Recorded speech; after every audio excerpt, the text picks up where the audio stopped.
Welcome to the Tale of the Tape Boxing Podcast. Coming to you from the fight capital of the world, Las Vegas. Bringing you exclusive interviews with the biggest names in the boxing industry, both in and out of the ring. The Tale of the Tape Boxing Podcast is brought to you by Alvini and Associates Financial Services. Now, here's your host, Amal Shah. Welcome to the Tale of the Tape Boxing Podcast. I'm your host, Amal Shah. You can follow Tale of the Tape Boxing Podcast on Twitter and Instagram. Both are at Tale Tape Boxing. Follow me on Twitter at Amal Shah1. Joining me today, a name that is very familiar to you boxing fans out there, the Sugar Man, Shane Mosley Jr. Shane, great to have you along. How are you? Oh, man, it's great to be here. Thank you for having me. Hey, thanks for coming on. I know you're training right now here in Las Vegas. For a lot of people that are unaware, due to the pandemic, obviously the fights have been stopped, but that hasn't stopped you from getting to the gym 6 out of the 7 days a week. Yeah, absolutely not. I'm in the gym 6 days out of the week, training hard and just staying prepared for when a fight comes. I'm ready. You know, it's going to be interesting when things reopen, and I love your attitude in terms of you're staying ready for when a fight and an opportunity comes along. At this point in time, do you know what potentially is on the horizon for you next? You come in with a 15-3 career record. You have 9 KOs. Obviously, you're looking to get back into an opportunity for a title fight down the line. But what's potentially on the horizon for you?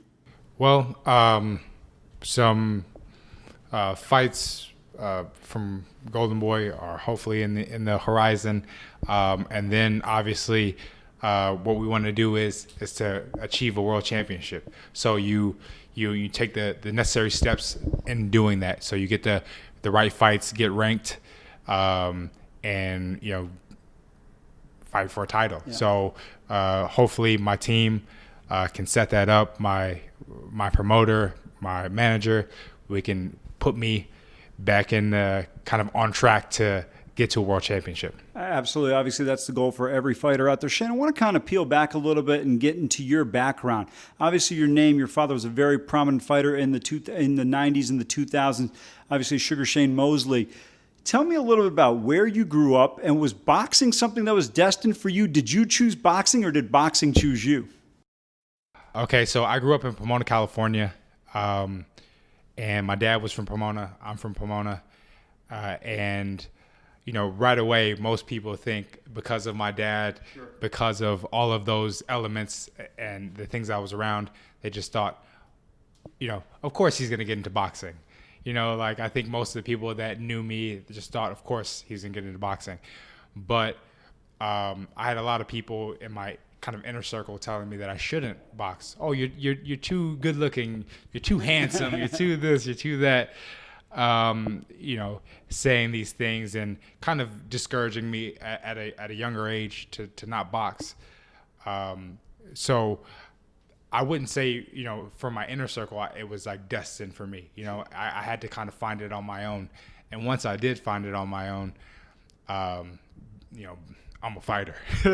So what age did you kind of get into the gym and really start taking it seriously? Because I would assume, at a younger age, you're around the gym, you're around the environment, and sometimes some kids gravitate towards that particular sport and some don't. Some maybe get into something else, but obviously for you, it became your career down the line. But when did you kind of start to think, hey, this could be for me? So around the age of 15 or 16, like the end of 15, beginning of 16 is when I started going to the boxing gym.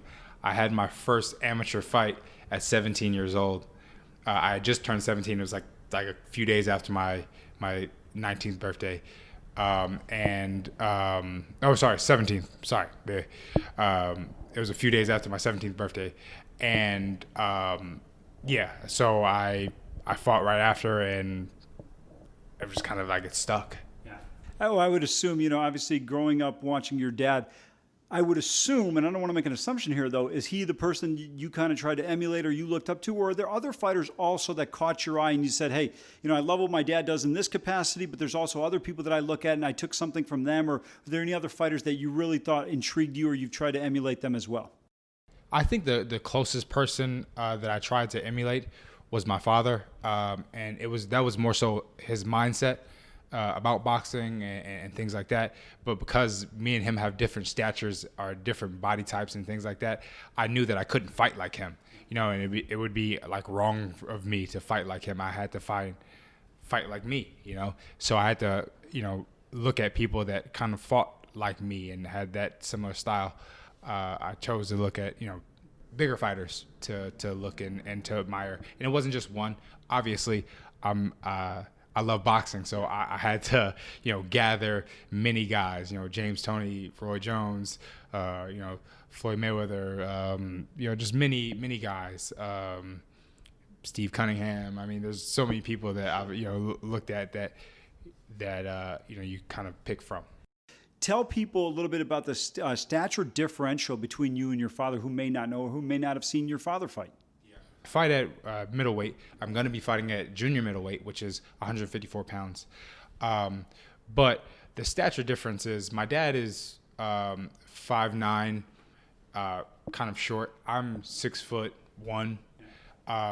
So the weight distribution is different. I'm tall, lankier. My dad is a little bit shorter and kind of stockier, if you will, or more muscular up top than me. So, he can get in, that stature is used to more so like inside fighting, body shots, things like that, more kind of aggressive type fighting. My stature is more conducive for, boxing, stick and move type of, stature. Speaking of which, you mentioned your length and things, maybe not as much necessarily in terms of power because your father's a little bit shorter and stout. But what would you say as a fighter when you're in the ring? What are some of your strengths? Because I think everybody obviously has different things. Some guys are more defensive. Some guys are a little bit more risk takers, right? They're going to get in there. They're going to try and throw some haymakers. If they get it done, they get it done. Or they might be going out on a stretcher. But in your case, where do you think when you step into the ring against an opponent, you say, okay, this is where I think my strength is coming into a matchup? I like to think that my strength, for one, is my intelligence, my understanding of boxing, my temperament in boxing.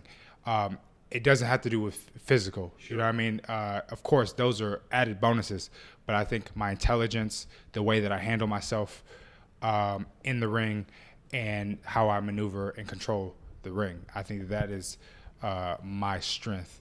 And then as well, I'm fast. I am tall and long, so I can use my jab a little bit better and outbox people.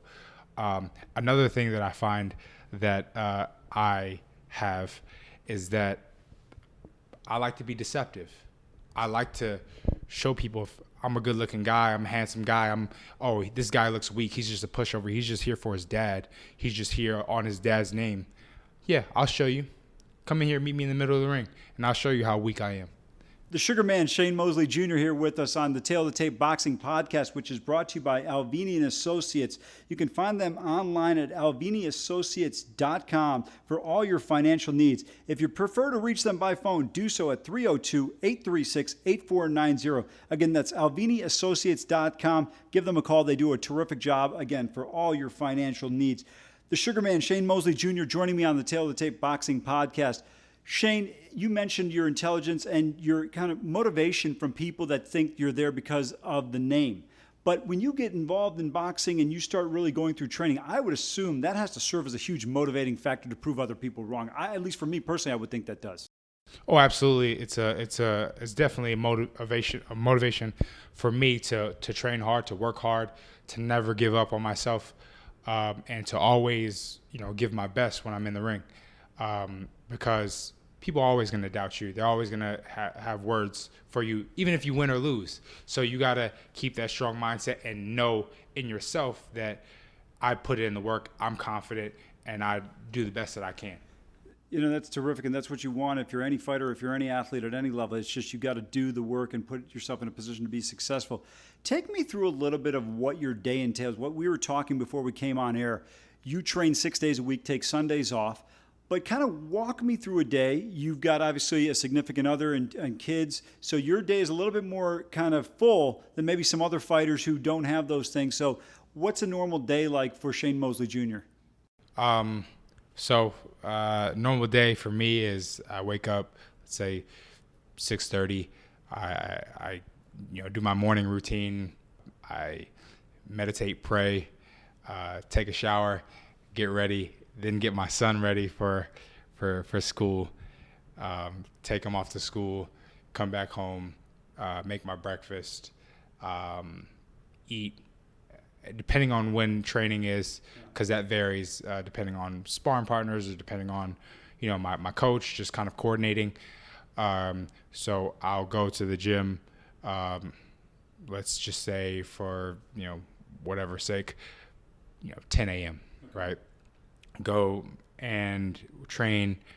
After that, go home, pick up my son from school, or go, get some food, then go pick him up, go home, rest for a little bit, be with the family, and then later on I have to do either strength and conditioning or some type of form of run, dinner, things like that. So you're almost doing 2-a-days like they do in football. Yeah, when we're preparing for a fight, when I'm right now, in quarantine, I'm not really doing 2-a-days, but when I'm getting ready for a fight, it's 2-a-days. It's, everything that you need to do in order to prepare yourself, whether that's read books, writing, go see physical therapist, or go see a sports psychologist, or, all those things that are necessary for that fight, whatever it is, you got to do that, because this man can take your life. Actually, that's the one thing I love. I look at, there's only a couple of sports where you sit there and you think that. To me, boxing, NASCAR, those are the two prominent sports where, hey, look, if you have a split second where you're off, unfortunately, it could be just absolutely terminal. And the reality of it is that, and that's the one thing, we had Lou DiBella on here on the Tail of the Tape Boxing podcast last time, and Lou mentioned the same thing. He goes, boxing is the only sport that 10 seconds could change your life. And so I would assume, when you started out fighting, first of all, did you play additional sports, or were you involved in any other sports when you were coming up? I played other sports and did a few other things, but nothing significant. I did track for a year, or I did a little bit of wrestling, but it was more so to just kind of get out of the house. It wasn't I was taking it serious. Sure. But boxing, I took it serious, Yeah, absolutely. And so once you're taking it serious, and once you get in there and you start getting involved, I would assume the training also, the nature of it becomes much more serious. And even in sparring, when you're just in the kind of training camp or just regular working out, a lot of people don't realize, a lot of guys you spar with, these guys are good. They may not necessarily be a caliber fighter of you, but the reality is when you're sparring with someone, they just have the ability to be able to knock someone out just as well in one situation. So when you step in between those ropes, you don't have a moment to take it off. Absolutely. I think a lot of fighters get damaged in sparring for the training camps. Some people get hurt before the fight, and then they go into the fight with injuries or things that they didn't really realize at the time, and then that's when they really get hurt severely during a fight. But they took the blunt of that during training camp, which is 8 weeks or 10 weeks or however many weeks you set aside for these 2-a-days, 6 days a week, where your body's just taking tremendous beating, whether that be with physical training or sparring. Well, you mentioned in terms of taking the beating, that's the one thing. Even when you win a fight, you theoretically could be coming out of a fight. You might have gotten a decision, but the pounding that anybody takes could be, you need some time to recover. Now, we've obviously had the pandemic, and, people have not had the opportunity to fight. We're slowly starting to see that. We're going to have some fighters returning here in the early part of June where they're getting back into the ring. You have not fought, if I'm not mistaken, since last August. Is that correct? Yes, that's correct. And so now you're going to have been out of the ring for nearly a year. assuming you fight in July or August. How do you think that impacts you? Any concerns as you continue to move forward? Is that something that you think has helped you in terms of now you sit back, you take a step back and you look at your mental game, your mental approach? Because one of the strengths you alluded to earlier is your intelligence. The other thing is, do you sit there and kind of review some of your previous fights and kind of look at them post-match and say, okay, this is what I should have done better? What are you doing right now in that time frame where you haven't been fighting, but to keep yourself sharp? I know you're training, but to really keep yourself sharp and ready for fights. You definitely look over other fights. You look at, things that you want to do. So you look at fights that maybe inspire you, like, oh, I would love to do, this in a fight, or I really think I need to work on this. So, of course, I watch fights all the time. I try to stay away from my own fights because I feel like at times you get too pent up on like, oh, I did this wrong, rather than like really using that to your benefit, if I should say. So I try not to watch too many of my own fights, but I love watching UFC. I love watching the fights that are coming up. I'm going to be watching the ESPN fights that are going to be happening June 9th. So I'm excited for those things. But what I do is, my coach, he's Justin Gamber, he's a stickler. So he's very particular with moves that he wants me to do, with things that he wants me to do, and he's very vocal with letting me know, look, you need to work on this. So I'm lucky I have a coach that kind of is very honest with me, is very, very truthful, and very clear on the direction that he wants me to go. So I think that's good to have those assets with me, and then of course going for runs and things like that. So I might have a few things that I need to work on, like to knock off the rust moving forward, to getting to the world championship. But I think that I'm well on my way to getting to that world championship. I love the attitude. You got to have that approach. In terms of nowadays, right now, your career, obviously the goal is to get towards a world title and have a championship fight and win that, obviously. Whether in your weight class or in other divisions, are there any fighters right now that you look at and maybe kind of you look and say, hey, I like some of the things this person is doing, or anything, even not necessarily in your weight class, because I look at some of the guys out there and there's always, you kind of maybe from afar, you sit there and go, hey, you know what, I admire this guy's footwork, or I admire something about this guy. Any particular fighters that you see nowadays that you think are doing something particularly well? Oh, man, there's a lot of fighters out there doing great work. Yeah. I mean, off the top of my head, I love Sean Porter. Sean Porter, his work ethic is unlike anybody like in the game. I think I appreciate his work ethic. I appreciate him, how hard he fights. I think, he's a great fighter. One of my stablemates, which is, you had him on, Caleb Plant. Yeah. I think he's phenomenal. He's also, very intelligent, very smart in the ring, knows how to break opponents down. I admire that. Guys like Tyson Fury, he went into a fight with a guy and basically dominated him. But the fight before, he had got knocked down twice, and he changed the game plan. That was intelligent, knowing just like what you had to do, knowing the adjustments you need to make. I think that's incredible. Another person, Canelo Alvarez. I mean, he's probably noticed by most people right now as the pound-for-pound best in the sport right now, and with good reason. He does a lot of great things, exceptional body puncher, exceptional counter-punching. Those are some of the guys. I mean, I can go on and on, but absolutely, those are some great fighters right now, and people that I looked up to and admire. Shane, you mentioned Canelo Alvarez. You've sparred with Canelo Alvarez before, so tell us a little bit about that, what that experience was like. Obviously, Canelo just having the one defeat to Floyd Mayweather and then a draw against Triple G. So I actually sparred with Canelo years ago when he did fight Mayweather, and I was in his training camp. He was training at my dad's gym in Big Bear, and I got the opportunity to train with him and to spar with him in Big Bear, and it was an incredible experience. I mean, to be honest, in my opinion, he's everything they say he is. Incredible hand speed, incredible knowledge in the ring. He knows how to handle himself in the ring. He knows how to control some aspects in the ring. So I think he's a great fighter, and he's grown exponentially since I've sparred with him. So I think that's what marks a great champion.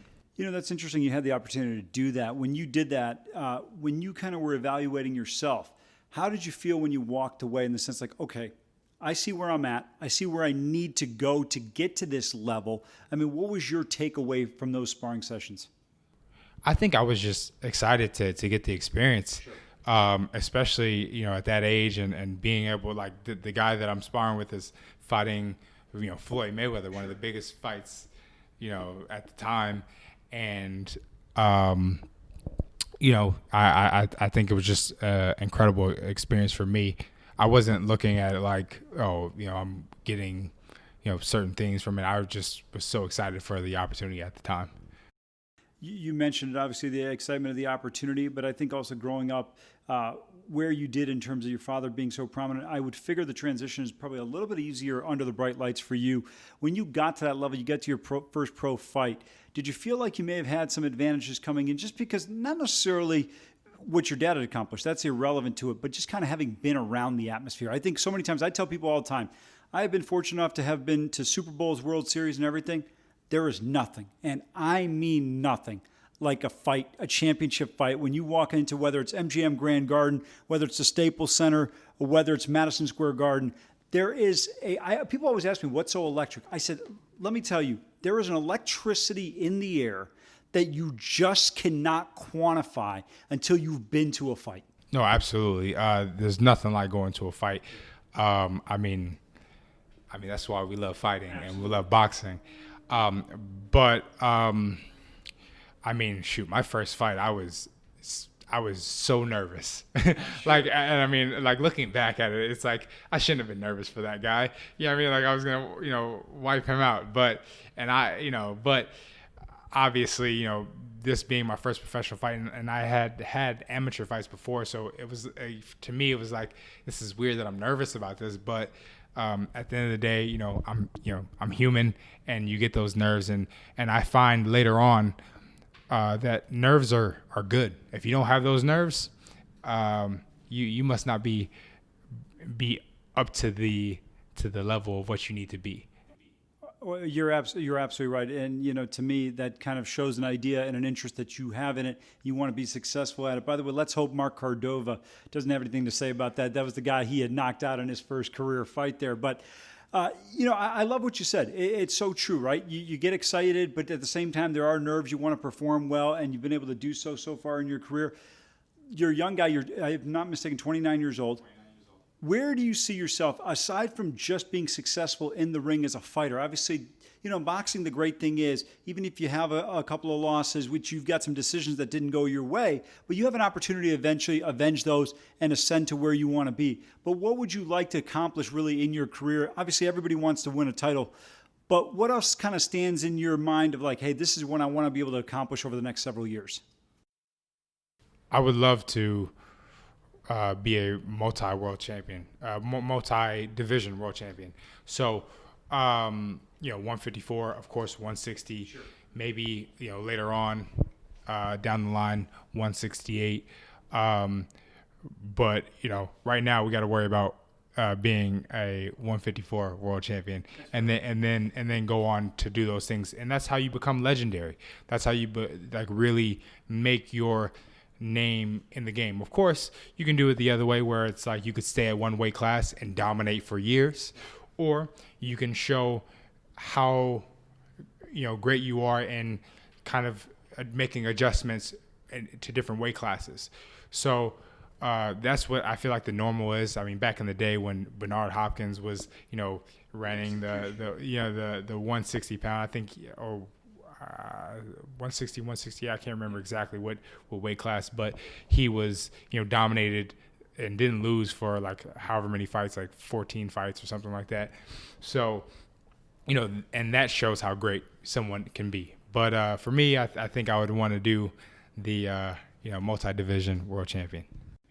What weight class are you most comfortable when you sit there and say, okay, if I had to choose, this is the one I'm most comfortable with? I would say 160 is where I'm most comfortable. And that's where I've been for most of my career, is at 160. When you have to make weight for 154, is it like an extreme challenge, or are you able to get to that weight comfortably? Because for people that don't know, you fight at 154, but your walking around weight is probably what, 165, 170? Yes, like 170. Yeah. So, I think I've never tried to go down to 154. I think because of my height and, things like that, it was just like, oh, yeah, you could just fight at 160. I had always fought even as an amateur, I fought at 165. So it was just kind of natural to fight at 160. It was like, so I just never tried. So I think there, maybe a little bit of a different, like I might have to start cutting a little bit sooner or staying a little bit closer, to my weight sooner. But those are adjustments that I'm willing to make in order to become world champion. That's the attitude you got to have, right? You can't get to the top without willing to make sacrifices. Absolutely. We all saw it in The Last Dance with Michael Jordan. To be a champion, you've got to be willing to sacrifice certain things, and you have the right attitude and the right approach in terms of doing that. That's really the key element to it. But Shane, I really appreciate you coming on, stopping by. Look forward to it. But more importantly, we've got some big news. You're going to be joining me moving forward on Tail of the Tape Boxing Podcast as a co-host. I'm really looking forward to it because I think you're going to be able to add an element to it that I just don't have, which is as a fighter, kind of looking at things from perspective of a boxer within the ring. Yes, I'm very excited to join the team, the Tail of the Tape team. And I think that I can, give depth to as a fighter. I can give understanding to people that may, not watch boxing all the time. Sure. I can give understanding and depth from what, insiders' view of what these fighters, promoters, what have you, are talking about. To me, the one thing I love about boxing that's so fascinating, we all see the 12 rounds and the 36 minutes inside the ropes. But people don't realize that 36 minutes, there are probably 108 days that took place before we get to that point. And it's so challenging. And I think that's going to be really interesting is because you'll have an opportunity. You look at a fighter and say, hey, how's training camp going? And, it's going to be really cool to see what their perspective is when you're asking them a question because of your background. Yes, I think that I'll give value to the podcast. I want to thank the Sugarman Shane Mosley Jr. for joining the Tail of the Tape Boxing Podcast, which has been brought to you by Alvini & Associates. You can find them online at alviniassociates.com. That's ALVINI Associates.com for all your financial needs. Thank you for listening to the Tail of the Tape Boxing Podcast. Follow us on Twitter at Tail Tape Boxing, on Instagram at Tail Tape Boxing. I'm your host, Amal Shaw. This has been a Mike Leonardi production.